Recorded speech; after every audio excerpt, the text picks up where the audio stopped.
O nosso programa Terra, Meu Amor, hoje recebe Maria Silvia Rossi. É um prazer, Maria Silvia, ter você aqui. Obrigada por aceitar o nosso convite. Eu vou falar para vocês sobre a Maria Silvia em seguida, porque eu quero falar algumas coisas sobre ela, que é uma pessoa muito especial, mas eu vou iniciar realmente, como sempre, trazendo um poema. A gente sempre começa no Terra, Meu Amor, Maria Silvia, com um poema para ambientar e abrir o coração para a gente poder acolher você e acolher você na sua dimensão, não só racional, mas sua dimensão afetiva. E hoje eu trouxe uma mulher, poetisa brasileira, com os olhinhos verdes iguais aos teus, que é a nossa grande Cecília Meirelles. E eu trouxe um poema sobre o amor. Então, o poema diz assim: o amor é difícil para os indecisos, é assustador para os medrosos, avassalador para os apaixonados, mas os vencedores no amor são os fortes. Os que sabem o que querem e querem o que têm. Sonhar um sonho e nunca desistir da busca de ser feliz é para poucos.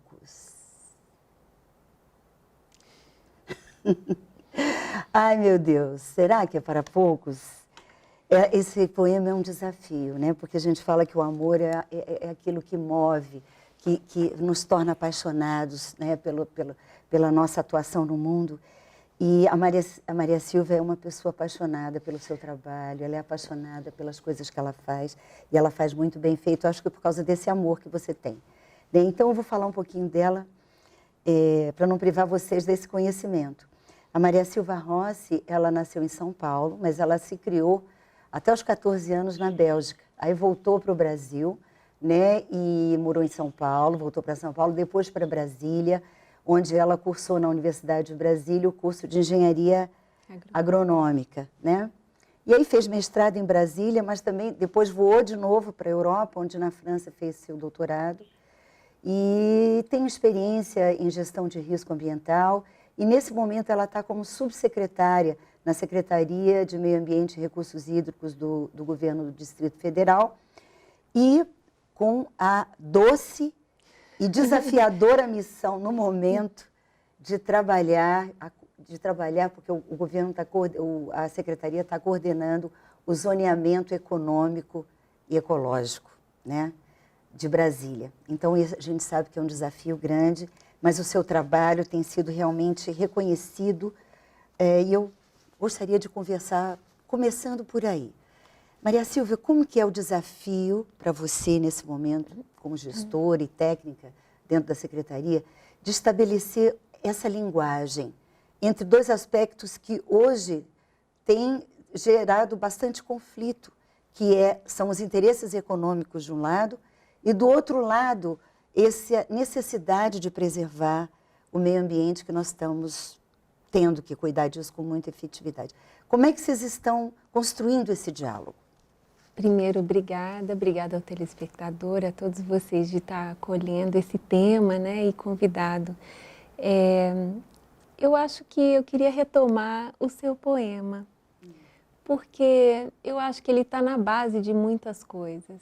A gente, talvez naquele momento da Cecília Meirelles fosse um momento do amor para poucos.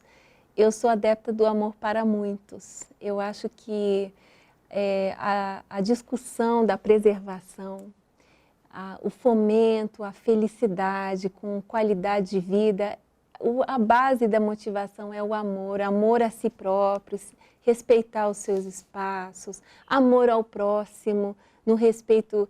Quando você se coloca no lugar do outro, você sabe o limite, você sabe o que não gostariam que lhe fizessem. Isso é intuitivo, é natural. Então, eu acho que esse é o grande mote, muito feliz a sua escolha de poema, porque é muito atual.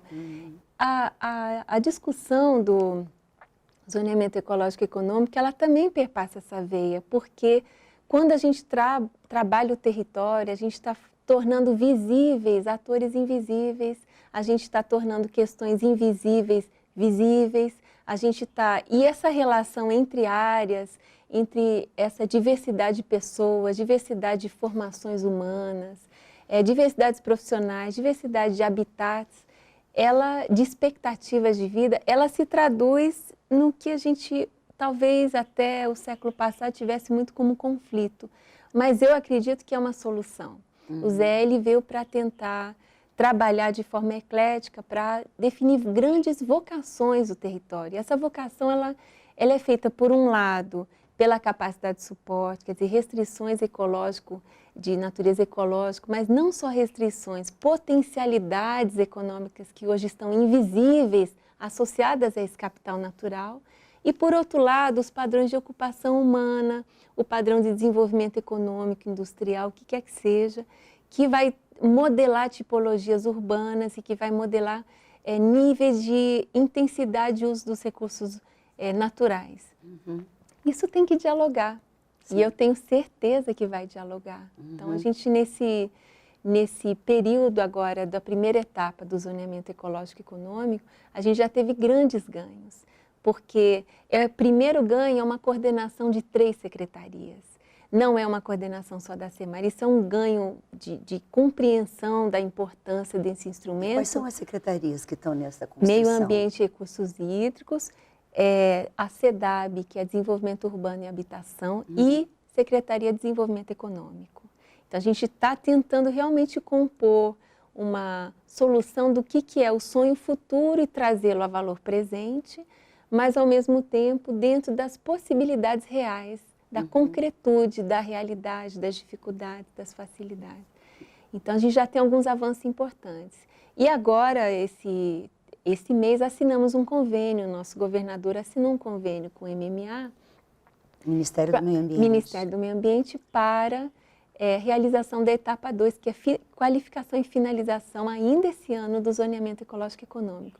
Porque pela nossa lei orgânica, pelo PDOT, por um TAC assinado em 97 também, o TAC número 2, é muito importante que esse esforço aconteça esse ano, antecipando a revisão de marcos legais que impactem o território também, porque você já define com grandes vocações.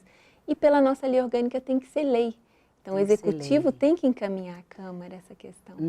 Mas, quanto mais participação tiver, mais tranquilo é esse encaminhamento, para que a gente tenha o mais rápido possível uma lei do zoneamento ecológico e econômico.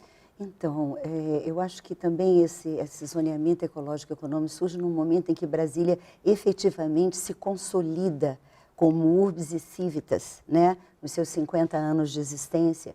E no histórico da cidade, para quem não é de Brasília, porque o nosso programa é em nível nacional, nem sempre o diálogo entre a ocupação humana e o respeito aos recursos hídricos, o respeito ao cerrado, tem acontecido de uma forma harmoniosa. Então, quer dizer, vocês nesse momento estão tentando, com esse tripé, estabelecer uma linguagem. E como é que vocês estão estruturando? Como é que está sendo a metodologia desse trabalho? Então, nós talvez tenhamos que dar um passo atrás e entender que o bioma cerrado é o segundo bioma mais agressivamente devastado depois da Amazônia, em termos de área, mas em termos de taxa ele é maior do que a da Amazônia. E aqui nascem bacias hidrográficas nacionais, nascem rios nacionais. Aqui em Brasília, aqui no DF. Exato, você poderia a gente falar está num berço, dos nossos telespectadores? A gente está num berço de nascentes do Cerrado e do Brasil aqui, porque a gente tem o Araguaia Tocantins, a gente tem o Paraná que flui para baixo, e a gente tem o São Francisco que flui para o Nordeste. Então, o impacto da capital federal, do uso dos recursos, não é um impacto apenas local. Isso é um desafio muito interessante. Por quê? Porque a gente tem que dialogar com o desenvolvimento das áreas ao redor. E isso é uma tradição que está se implementando, né? A gente vê nos últimos anos o esforço de algumas instituições do próprio GDF, a Codeplan recentemente, mas já vinha com histórico, por exemplo, de estudar a integração. Aqui a gente tem uma dinâmica metropolitana com 2 estados. Exatamente. Então a gente tem muitas coisas muito únicas do DF. A gente tem uma renda alta de servidor público e uma timidez do desenvolvimento industrial por causa a nota de samba de uma nota só, como a gente viu divulgado. Então, a gente tem peculiaridades aqui e cada setor traz uma agenda institucional. Então, o primeiro desafio talvez tenha sido o de nivelamento de linguagem, que a gente quer retomar nessa etapa 2. Vou dar um exemplo. Dano ambiental. Para nós, da área ambiental, formação, biologia, agronomia, engenharia, qualquer que seja, arquitetura, ecologia, o que a gente vê? A gente vê o dano ambiental como uma disrupção da capacidade de suporte, que é um limite máximo de carga ou de efluentes, o que quer que seja, de impacto, e a perda consequente da resiliência, que é a capacidade de se refazer. Quando a gente perde isso, a gente tem danos físicos ao meio ambiente. Por exemplo, uma vossoroca, que é visível. E o processo de ruptura da estrutura do solo vai gerar obras de engenharia muito caras, né? Então, se a gente vai partir para essa questão da compreensão, quando você senta com o economista, ele diz que o dano ambiental é uma externalidade negativa. E os dois conceitos não conversam, mas a gente está falando do mesmo fato. Do mesmo objeto. O mesmo objeto. Então, o que a gente está retomando na etapa 2? A gente está entendendo, compreendemos que, por exemplo, no caso do dano, nós falamos a montante do fato. E o economista fala a jusante do fato. Então, a gente vai ter que ter um conceito que tem que avançar para essa transdisciplinaridade, a partir de formações multidisciplinares. O conceito tem que evoluir para transitar entre áreas. Toda vez que o conceito evolui, a gente comunica. E aí, quando a gente comunica, a gente encontra a solução. Pode ter divergência, mas encontra a solução. Agora, Maria Silvia, eu te confesso assim que quando você me fala nesse diálogo entre, por exemplo, a Secretaria de Economia, Desenvolvimento Econômico e a Secretaria de Meio Ambiente e Recursos Hídricos, eu fico pensando assim, porque como o Brasil é um país de abundância de recursos, e a gente sabe que o olhar do economista para valoração é na carência e não na abundância, não é verdade? Então, enquanto você tem a coisa em abundância, a economia não dá muito valor. Na hora que entrou a carência, eu tive essa experiência agora em Fernando de Noronha, eu fui mergulhar. Aí você aluga um cilindro, o ar é uma fortuna. Quando você tem o ar assim para respirar, você não paga nada para respirar. Mas na hora que você tem ele numa carência com uma demanda grande, você já tem uma valoração financeira. E Brasília tem, assim, a implantação urbana tem agredido a cidade. Então, como é que, para você, como é que é essa metodologia de sensibilização para a construção desse outro olhar? Então, além da capacidade de construir as pontes de linguagem, que é o primeiro, entre profissionais da comissão, eu digo, né? A gente, o arquiteto urbanista, o economista, qualquer formação que seja, o profissional que está cuidando da agenda rural. Além dele, a gente começou a desenvolver ferramentas concretas. Por exemplo, a gente trouxe a provocação à comissão, que acolheu a discussão, sobre gestão de risco. Quer dizer, a preservação, como é que o tomador de decisão toma a melhor decisão para o meio ambiente, para o ambiente urbano, para o ambiente rural, para a qualidade de vida das pessoas e a sustentabilidade. Aquilo que ele não conhece, ele não leva em conta. Então, a primeira coisa é tornar visível do ponto de vista prático. E o risco faz isso. A gestão de risco, ela diz onde é sensível, mas ela preserva a capacidade de tomar decisão. Então, nós desenvolvemos 3 mapas de riscos ambientais. Nós vamos falar sobre isso no nosso próximo bloco. Até já.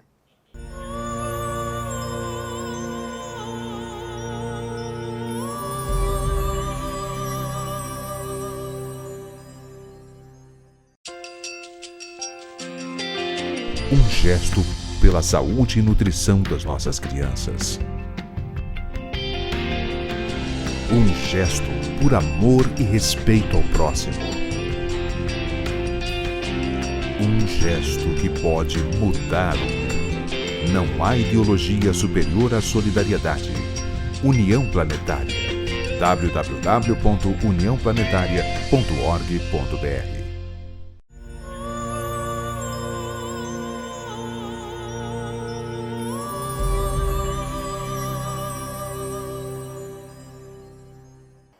Estamos de volta com o programa Terra, Meu Amor, entrevistando Maria Sílvia, da Secretaria de Recursos Hídricos do Governo do Distrito Federal, e nós estamos falando sobre o zoneamento ecológico econômico.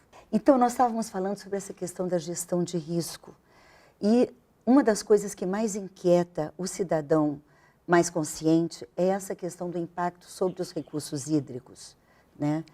Porque a gente está se dando conta de que é um bem finito. Como é que vocês estão lidando com isso? Você poderia falar? Talvez dos recursos que o DF disponha e o Cerrado dispõe, o recurso hídrico talvez seja o mais delicado de ser levado em conta e o prioritário. Então, dentro da estratégia da gestão de riscos, que foi uma estratégia para tentar conscientizar o gestor de riscos que antes ele não enxergava, para compor o panorama de atributos e questões que ele vai levar em conta para decidir. E a gestão de riscos a gente desenvolveu, além do risco de perda de solo por erosão, que é mais óbvio, além da perda de remanescentes cerrados, que também é mais óbvio, e também você tem grandes maciços hoje protegidos por lei federal e distrital, por exemplo, o Parque Nacional de Brasília, que fornece 23% da água potável do DF, por exemplo, a APA do Descoberto, que fornece 63% da água do DF, por exemplo, a EZCAI, que é um exemplo distrital, ou aquele complexo ali que vai da ARE, Granja do IP, passa a área alfa, ali na região sul, A ARE, IBGE, né? Ela tem córregos de relevância na bacia do Paranoá. Muito. Os rios, embora de baixa vazão, são muito importantes no DF. Agora, o que é primoroso aqui no Cerrado é o subsolo com a capacidade de recarga. Justamente. E a gente abrir mão disso por desconhecer o risco é muito difícil. Então, a tomada de decisão desse risco de perda de produção hídrica e recarga de aquífero, ela possibilitou que a gente compreendesse um pouco melhor o território. E não é nós a área ambiental, é nós a comissão distrital, que tem todo mundo, tem todas as instituições. Então, além da gestão de risco, nós avançamos para mais duas inovações. Uma que é, compreendendo a urgência da boa gestão de recursos hídricos, a gente alçou um patamar de importância e traduziu essa gestão de risco em uma zona. A gente tem, das zonas propostas na etapa preliminar do ZEE, do Zoneamento Ecológico Econômico, a gente tem duas zonas inovadoras que buscam a melhor preservação, o melhor uso, as melhores diretrizes para usufruto da questão de recursos hídricos, tanto em ambiente urbano, que é preservar a área urbana em torno de reservatório, que é o Lago Paranoá, que é um lago urbano, que tem lazer, mas fornece energia elétrica para 200 mil pessoas, vai ter captação de água pela CAESB, tem estação de tratamento de esgoto, 2 desaguando lá, então é complexo, não é complicado, é complexo. É complexo e talvez seja o momento mais, vamos dizer assim, estratégico para preservar a capacidade de resiliência do Lago Paranoá. Exatamente. Resiliência não só ambiental, mas o provimento do lazer, da contemplação, num ambiente de qualidade. E a outra zona, além dessa de zona urbana em torno de reservatório, é a zona rural de uso múltiplo. A gente procurou trazer 2 manchas no DF, conforme no mapa, que é a zona do São Bartolomeu Norte, ali que é o Piripau, e uma zona que é do Descoberto. Por meio dessas zonas, a gente espera que haja um esclarecimento da vocação específica daquelas áreas, que não é de contra o ambiente urbano e nem é de contra a produção, mas forçando isso que você sempre vem trazendo no seu programa, que é o diálogo, a concertação, o diálogo, a integração, para melhor tomada de decisão rumo à sustentabilidade, né? Porque eu acho que uma das coisas importantes, Maria Sílvia, na gestão pública hoje, é o reconhecimento de que existem informações em relação ao uso do solo, em relação aos recursos naturais, que nós estamos fazendo contato agora. Então, nós não podemos repetir padrões da década de 50, da década de 60, quando você consolidava tecidos urbanos, desconhecendo certos pressupostos. Agora, a gente tem esses pressupostos. E agora uma pergunta que eu acho importante, e eu acho que o nosso telespectador gostaria de saber. Como que se dá, assim, o conhecimento, ou a participação, ou a sensibilização da cidadania nesse...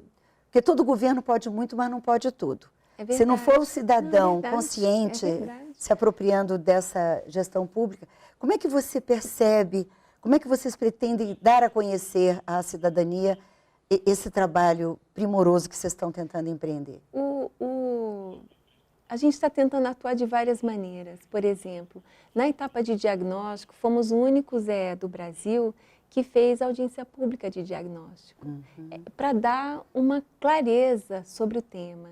E essa audiência pública a gente fez na Comissão de Meio Ambiente da Câmara Legislativa, em conjunto, para que os parlamentares já se sensibilizassem com o tema. A gente fez também um conjunto, e sempre está fazendo um conjunto de divulgações e monitoramento desse tema do ZE nos principais conselhos. Fizemos reuniões abertas conjuntas do Conselho de Recursos Hídricos com os comitês de bacia hidrográfica, fizemos dentro do Conselho da Área Rural, fizemos dentro do Conselho de Meio Ambiente, o CONAM, fizemos reuniões setoriais, fomos para dentro da Fibra, falamos com a Emater e SEAGRE e os produtores rurais pequenos, produtores rurais grandes. E na etapa 2, nós vamos para grandes encontros com o ambiente urbano. Estão previstas 3 grandes reuniões em 3 partes da cidade, para a gente capturar qual é a impressão, quais as contribuições para esse sentido. Porque o que eu queria destacar também, uma outra inovação, é a capacidade de entender que ambiente urbano não é necessariamente ruim. Que a gente vive no ambiente urbano, depende do ambiente rural, depende do meio ambiente, mas nós vivemos aqui. E que a tipologia de ocupação ela é muito diversa. Não é uma só cidade. Um centro de Taguatinga não é um plano piloto. Claro. Não é um parkway, não é. Em todo sentido. Então você não pode generalizar diretrizes. Não. As diretrizes você pode generalizar porque o território é sensível, você percebeu isso pelo risco. Mas você tem que tem considerar subzonas. as especificidades Exatamente. das zonas. Inclusive do ambiente urbano, que é algo que os ZEs não fazem. Porque os ZEs, criados na Amazônia, a tipologia urbana era muito pequenininha face à biodiversidade. Aqui a gente tem uma área urbana muito grande, face a um território pequeno. Então a gente tem que inovar. E a gente tem provocado o MMA e eles têm acolhido, apoiado a nossa iniciativa, tanto que o governador assinou agora o convênio para etapa 2. Mas eu sou muito esperançosa, Regina. Você sofre de entusiasmo. Eu sofro. É igual a mim. Eu sofro de entusiasmo também, eu acredito, porque primeiro eu acredito na força do diálogo e no discernimento humano. Até porque existem certas questões, Maria Silvia, que hoje em dia, se realmente a gente não colocar o conhecimento, o coração e o amor a serviço de um cuidado, a gente pode gerar danos irreversíveis. Verdade. Nessa delicadeza, por exemplo, já que a gente falou dos recursos hídricos, desse tecido hídrico do DF e em torno, né? Esse é o momento da gente estar atento realmente, né? E talvez um desafio importante que eu acho é essa coisa de um modo geral, o poder econômico tem sido um grande vilão para a ocupação urbana, né? pela especulação imobiliária. Mas, como você disse muito bem, é possível estabelecer outras formas de diálogo a partir do conhecimento. Como é que vocês estão fortalecendo esse diálogo? A gente está em várias outras ações. Nós trabalhamos, por exemplo, no CONPLAN, o Conselho de Planejamento, do qual eu represento a secretaria, suplente do secretário. Eu conversei muito com um querido professor da UNB, o Beni Schasberg, e provoquei ele na questão do Zé, dizendo: vocês não consideram nas escalas que vocês trabalham como arquitetos urbanistas os atributos ambientais que podem garantir não só melhor qualidade do ambiente urbano, como sobrevivência do ambiente urbano. Isso não estava posto quando esses atributos foram desenhados, mas hoje são uma realidade, a gente está no século XXI. Então, vamos fazer essa parceria. E a gente está procurando os meios com o MMA, num projeto com um banco alemão, inclusive, do qual o MMA aderiu em agosto do ano passado, para valorização da prestação de serviço ecossistêmico. Isso inclui capacitação de setores além. A gente tem que trazer para a mesa de diálogo setores que não são os ambientalistas. Sim. A gente tem que fazer com que eles desenvolvam ferramentas que lhes são próprias, considerando esses riscos ambientais. Sim. Então, não cabe a nós nos substituirmos ao arquiteto urbanista, mas cabe a nós ajudarmos, provocarmos, incentivarmos, provermos as bases para que, por exemplo, os atributos urbanísticos levem em conta uma situação específica de recursos hídricos do DF. Claro. Isso quer dizer, eu vou horizontalizar ou verticalizar a cidade? Sim. Eu vou fazer minha casa, minha vida só em residências ou vou inovar como a CEDAB está inovando, fazendo em pavimentos de 4 andares? Então, o padrão, a tipologia urbana muda, porque quando o arquiteto se sensibiliza e compreende que ninguém está impedindo ele de trabalhar, a gente quer a qualificação da intervenção. Estabelecer esse diálogo, até porque cada vez mais nós estamos vendo que as cidades, elas se apresentam como sendo a forma de organização humana e num crescendo, porque até 2025 o prognóstico é de que 80% da população mundial esteja em cidades. 93, em 2030. 2030. É gravíssimo. É muito. É isso mesmo. Então, então é o nosso ecossistema. Agora, os ecossistemas, eles não geram impacto sobre outros ecossistemas. Eles dialogam, é por isso que nós duas estamos aqui respirando. Você, telespectador, tem água na sua casa, temos ar para respirar, temos as florestas funcionando, porque os ecossistemas dialogam entre si de uma forma harmoniosa. Agora, o ser humano se organiza num sistema que gera impacto sobre outros. Então, realmente é preciso fazer um novo desenho de ocupação, né? Eu acho que esse diálogo é um pressuposto fundamental para que a gente possa botar no espaço urbano esse amor, esse cuidado e atender as demandas e, ao mesmo tempo, respeitar a alteridade da água como ser, não como coisa, né? Não como um produto, né? O cerrado como um ser, como um bem e não como algo que atrapalha. Tenho certeza que o telespectador deve estar desejoso de ter mais informações. Se ele quiser procurar você, como é que é o contato? Você poderia falar? Então, procurar a comissão e os trabalhos, ele pode acessar no www.zee-df.com.br e baixar todos os produtos na integralidade, todos os documentos. Mas, além disso, ele pode mandar um e-mail para o e-mail do Zoneamento Ecológico e Econômico do DF, que é zoneamento.zeedf@gmail.com. E nesses locais ele vai ter o contato, os telefones das instituições, a comissão, vai ter todos os outros contatos. Mas o importante é o site, que ele pode baixar os produtos, e o e-mail que vai ser respondido rapidamente. Eu deixaria você, Maria Silvia, eu poderia ficar 3 horas conversando com você, no mínimo, mas nosso programa já está chegando ao fim. Claro. Eu deixo para você finalizar o nosso programa trazendo aquilo que você achar relevante para os nossos telespectadores.